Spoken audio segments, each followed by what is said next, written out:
Hello guys, আজকে আপনাদের মাঝে নতুন এক ধরনের ভিডিও নিয়ে চলে আসলাম। ভিডিওটি আমাদের গ্রামেরই একটি বিল। তো সেই বিলে আমাদের গ্রামেরই এক চাচা জালটি ফেলেছিল। জালটি মূলত সারাটি রাত এখানেই পেতে রাখা হয়েছিল। তো সকাল সকালই জালটি তোলা হচ্ছে।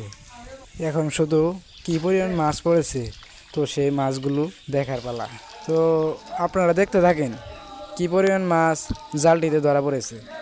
আর সাথে বলতে চাই, আপনাদের যদি ভিডিওটি ভালো লেগে থাকে অবশ্যই চ্যানেলটিকে সাবস্ক্রাইব করবেন এবং লাইক করবেন, শেয়ার করে সবসময় পাশে থাকবেন। ধন্যবাদ।